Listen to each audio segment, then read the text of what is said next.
오늘은 인공지능 솔루션의 연구개발과 판매를 하고 있는 셀바스 AI에 대해서 알아보도록 하겠습니다. 셀바스 AI는 음성지능, 필기지능, 영상지능 등 인공지능 기반 기술을 바탕으로 한 다양한 인공지능 솔루션의 연구, 개발, 판매 목적으로 1999년 3월 31일에 설립되었습니다.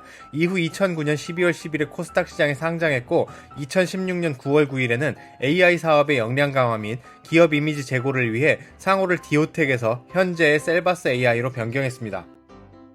20년 3월 말 현재 회사의 최대 주주는 광민철 대표이사로 12.06%의 지분을 보유하고 있고 기타 주요 주주들과 함께 14.06%를 보유하고 있습니다. 주식회사 인프라웨어는 19년 말까지는 특수관계자로 보고되다가 지분 매각으로 20년 1분기 말에는 특관자 내역에서 제거되었습니다. 주식 및 경영권 매각에 따라 특수관계가 해소되었다고 설명하고 있습니다. 20년 3월 말 현재 인프라웨어가 보유하고 있는 셀바스 AI의 지분은 8.18%입니다. 인프라웨어는 6월 10일 셀바스 AI의 4.99%의 지분을 장내 매도 방식으로 매도했습니다. 1분기 말 현재 유통 주식수는 2205만 5431주입니다. 2015년 주식 매수 선택권 행사 내역이 한 차례 있고 그 위에는 자본금 변동 내역이 없으며 전환사채나 신주인 수권부 사채 등 잠재적 보통주 내역도 없습니다. 20년 3월 말 현재 연결 대상 종속회사는 국내의 셀바스 헬스케어, 미국의 힘스, 그리고 베이징 셀바스 헬스케어 3개사입니다. 해외 법인들은 각각 소재국 현지 판매를 목적으로 설립되었고 운영되고 있습니다. 국내에 소재한 셀바스 헬스케어는 디지털 헬스케어 제품 및 시각장애인용 보조공학기기 등의 사업을 하고 있습니다. 20년 3월 말 현재 자산총액이 셀바스 AI 자산총액의 10% 이상을 차지하고 있어 주요 종속회사에 해당합니다. 셀바스 AI의 주요 사업 부문은 3가지로 구성되어 있습니다. 인공지능 기반 기술 부문에서 음성지능, 필기지능, 영상지능 등의 제품을 취급하고 있습니다.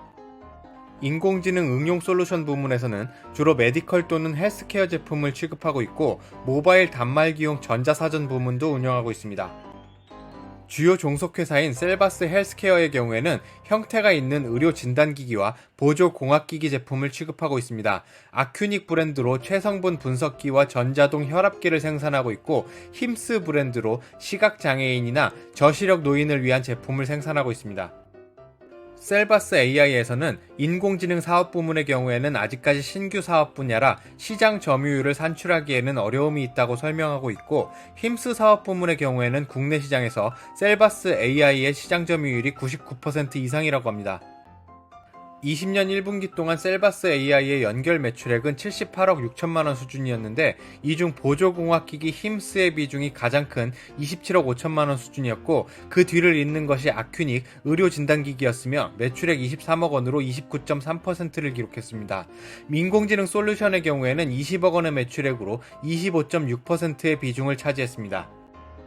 보조공학기기와 의료진단기기의 2017년부터 2019년까지의 가동률 수준입니다. 전반적으로 볼 때 보조공학기기의 경우에는 2018년에 가동률이 품목별로 모두 50% 미만으로 떨어졌다가 2019년에 올라가는 모습을 보였습니다. 의료진단기기의 경우에는 반대로 2018년에 67에서 68%의 가동률을 보였는데 2019년에는 체성분 분석기와 전자동 혈압계 모두 50% 미만의 가동률을 보였습니다.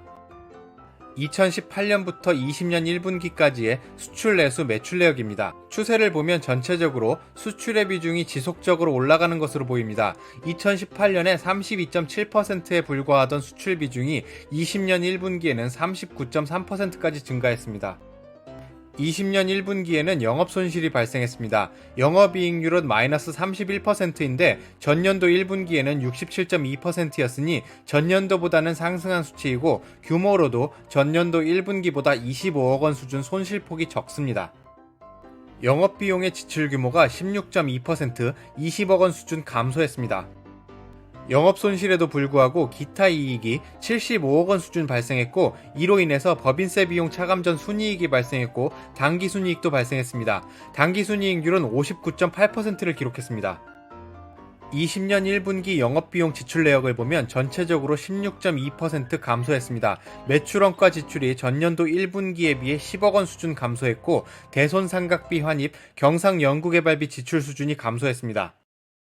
기타 수익을 보면 20년 1분기에 75억 원 발생했는데 이 중 72억 원이 매각 예정 자산 처분 이익에서 발생했습니다. 매각 예정 비유동 자산 내역을 보면 19년 말에 관계기업 투자 주식 잔액 약 83억 원이 당분기 말에는 사라진 것을 볼 수 있습니다. 관계기업인 인프라웨어의 지분을 20년 3월 13일 매각 완료했다고 설명하고 있습니다. 공시 내용을 보면 20년 2월 3일 인프라웨어 주식 187만 주를 44억 6천만 원에 매각했습니다. 그리고 3월 9일과 3월 13일 추가적으로 482만 주를 120억 원에 매각 완료했습니다. 주식 매각 과정에서 주식의 장부가액보다 판매가액이 높아 처분이익이 72억 원 수준 발생했고 이게 당기순이익 발생 원인이었습니다. 2017년부터 2019년까지의 손익계산서 내역입니다. 2017년 468억 원의 매출이 발생하면서 영업이익률도 1.2%로 가장 높았는데 2018년과 2019년에는 각각 355억 원과 354억 원의 매출액이 발생하면서 영업손실이 발생했습니다.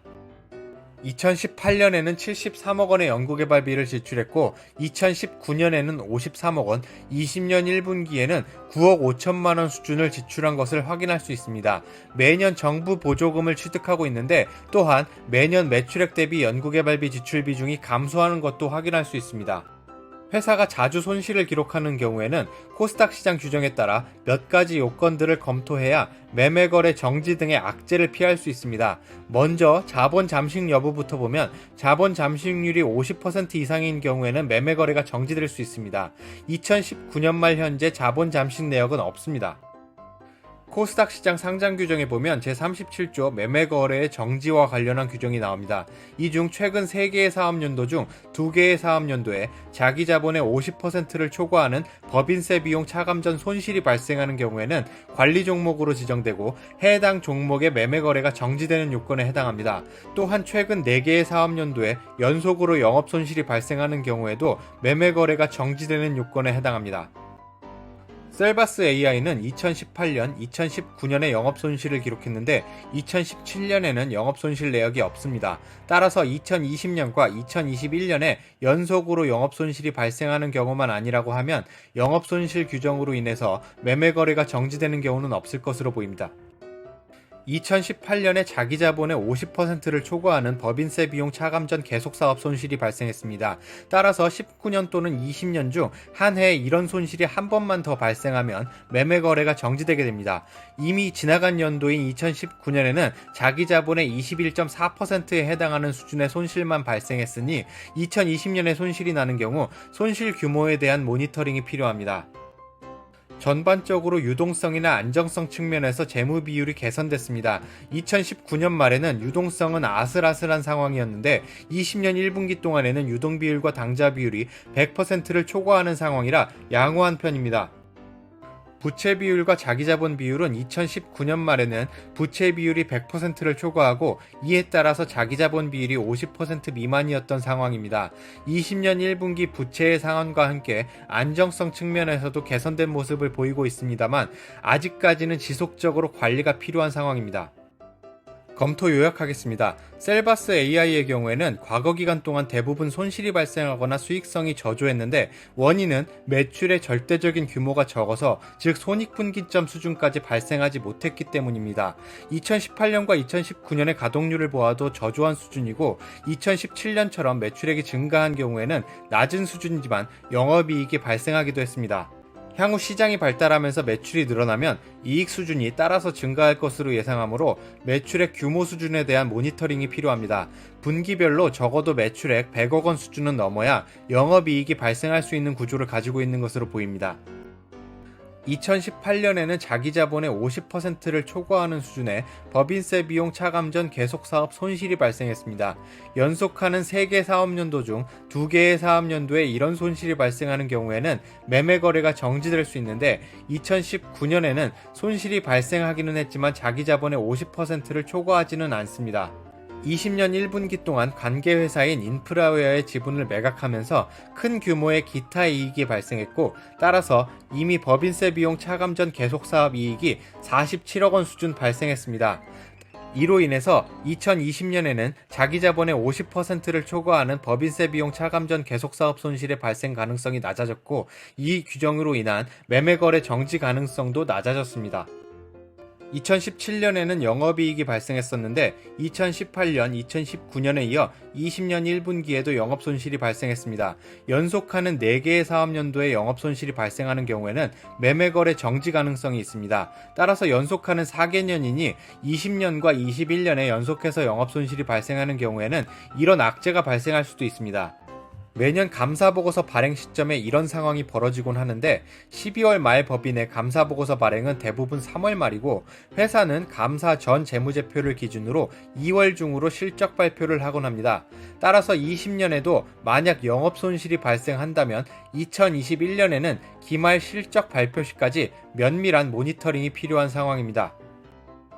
오늘의 영상은 여기까지입니다. 이 영상이 좋으셨다면 구독과 좋아요, 알림 신청까지 부탁드립니다. 다음에 더 좋은 영상을 올릴 것을 약속드립니다. 고맙습니다.